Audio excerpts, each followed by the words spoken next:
Hello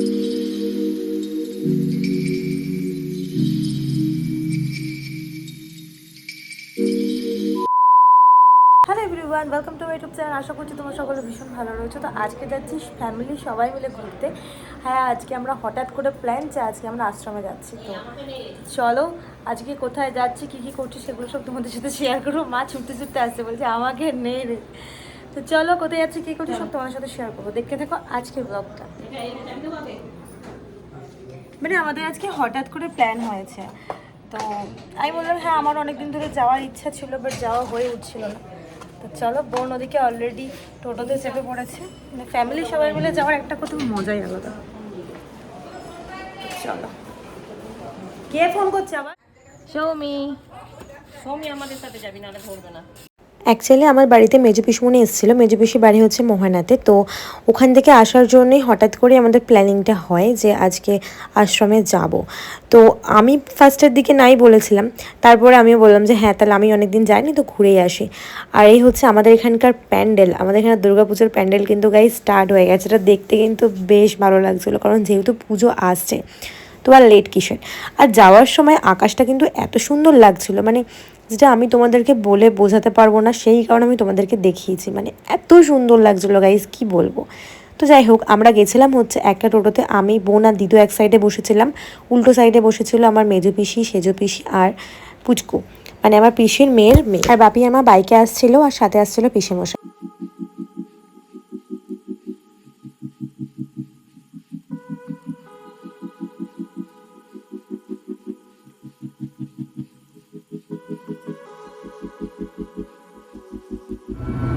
মনে হচ্ছে আমরা আকাশের মধ্যে উড়ে চলে যাই। বল না রে, পারলে একটু ধরে আদর করতে।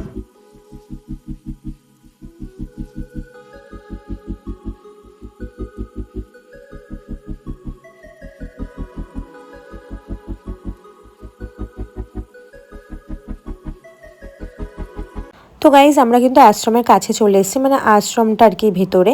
আর এই বাইরে বিশাল বড় পাঁচিল রয়েছে, এটা দেখে বুঝতেই পারছো তোমরা। আর এটা অবস্থিত হচ্ছে ডুমুরদহ উত্তম আশ্রম। আমি আশ্রমের নামও বলে দিচ্ছি, তোমরা যদি এর থেকেও বেশি ডিটেলস চাও তাহলে আমাকে কমেন্টস করো, আমি তোমাকে কমেন্টসে বলে দেবো। যাই হোক, আমরা আশ্রমের ভেতর গেলাম। আর আশ্রমের ভেতরের লোকেশনটা তো রাস্তার থেকেও আরও সুন্দর ছিল। দেখো গাইজ।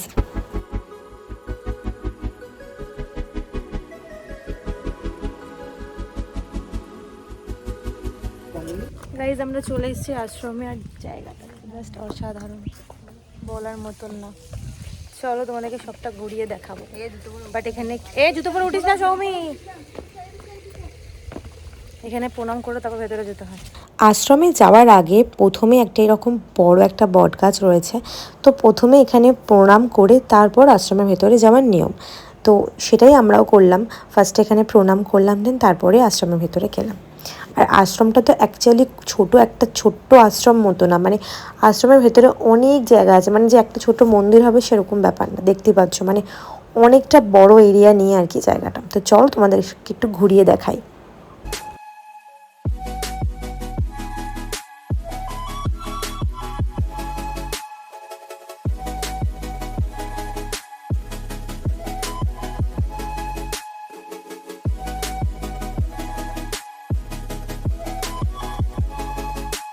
গাছের ভেতর থেকে চোখে পড়লো আমাদের মহাদেব। খুব ভালো লাগছিলো দেখতে। আমি জানি না তোমাদের কেমন লাগে, বাট মন্দিরের থেকে কিন্তু বাবাকে গাছের নিচে সব থেকে বেশি ভালো লাগে। গাইজ, এই ভরা দুপুরবেলাতে এদিকে শিয়াল ডাকছে, তার মানে বুঝতে পারছো যে রাত্রিবেলাতে কী হয়। আর এদিকটাতে অনেক গঙ্গা, গঙ্গাটা শুকিয়ে গেলেও ওখানে একটা ঝিল মতো আছে। জায়গাটা দেখতে খুবই সুন্দর। ওখানে নামতে দিতে, ওখানে দেয় না। চলো আমরা ওই জঙ্গলটাতে যাবো। চল ওইখানটাতে। জঙ্গল যেতে গেলে জুতোটা এখানে খুলে আছে। হ্যাঁ, হ্যাঁ, এখানে আবার দিতেছি। এটা শিয়াল ডাকছে। কি কত রে এটা? চলে কত শিয়াল রে।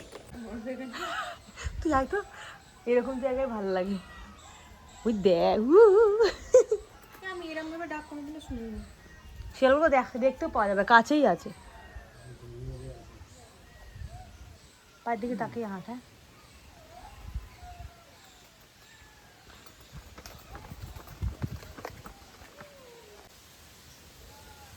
গাইজ ওই দিক থেকে শিয়াল ডাকছিল, বাট আমাদেরকে দেখে শিয়াল ডাকা বন্ধ করে আমরা শিয়ালটা কাছে আছে, আমাদের দেখতে পাচ্ছি। মানে আমাদেরকে দেখেছে, দেখেই মানে শিয়ালগুলো আমাদেরকে ডেকে ডাকা বন্ধ করে দিল। ভাবলাম তোমাদেরকে শিয়ালের ডাক শোনাবো, তার জন্য আমি এইখানে এলাম এত কষ্ট করে, কিন্তু শিয়ালগুলো ডাকা বন্ধ করে দিল।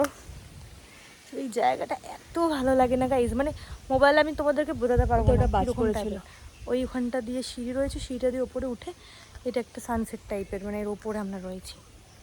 হ্যাঁ, ওই গাছটাতে বাজ পড়েছিল, দেখো গাইজ বাজ পড়েছিল। অ্যাকচুয়ালি ভয়েস ওভারটা ওইখানে দিইনি, তার কারণ হচ্ছে শিয়ালের ডাকগুলো তোমাদেরকে শোনাবো বলে। এখানে যেটা মিসিং হচ্ছিল সেটা হচ্ছে একটা পাহাড়, মানে যদি এখানে একটা পাহাড় থাকতো, মানে আকাশের যে মেঘটা আর নীল আকাশ আরও সুন্দর লাগতো দেখতে। যদিও আমাদের এখানে পাহাড় কোথায় পাবো, আর এটা কিন্তু একটা মহাদেবের ছোট্ট মন্দির। যাই হোক, চলো ব্লগটা দেখতে থাকো। আমরা অনেকক্ষণ হয়ে গেছি মায়েদেরকে ছেড়ে এখানে চলে এসেছি, আমাদেরকে খুঁজেও পাবেন, বাবা কোথায় গেল। বাট আমরা এখানে খুব ভালো আছি, চলো ওদিকে যাওয়া যাক। বুনু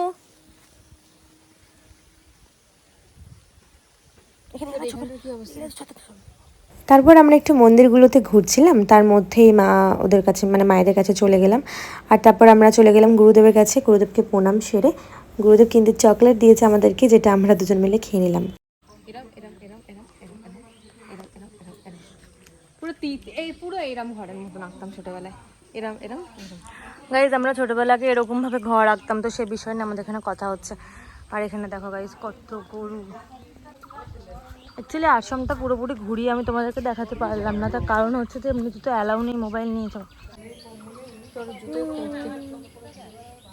চলো আগে ওদিকে, তারপর চলো ওদিকে চলো। আমি তোমাদেরকে আগেই বললাম এইখানে যে ঘরটা ছিল এটাও খুব সুন্দর দেখতে লাগছিল, মানে যদি পাশে একটা পাহাড় থাকতো আমাদের তাহলে মনে হয় আরও বেশি সুন্দর দেখতে লাগতো পুরো আশ্রমটা, মানে ঘোরার আলাদা একটা মজা হতো। তারপর ওখান থেকে বেরিয়ে এসে আমরা এখানে ছুটে ছুটে কয়েকটা ভিডিও বানালাম। অ্যাকচুয়ালি এখানে কিন্তু ভিডিও বানানো আমাদের অ্যালাউই নেই, যদি দেখতে পাই জানি না আমাদেরকে কী বলবে। যাই হোক, আমি আর বোন এখানে একটুখানি ঘুরে ঘুরে ভিডিও বানিয়ে নিয়েছি, আর তাছাড়া আমরা তো কোনো ক্ষতি করছি না না। এখানে এক একটা জায়গা এক এক ধরনের সুন্দর। এর আগেও এতবার এসেছি, বাট যেন মনে হচ্ছে এবারে বেশি মজা হলো।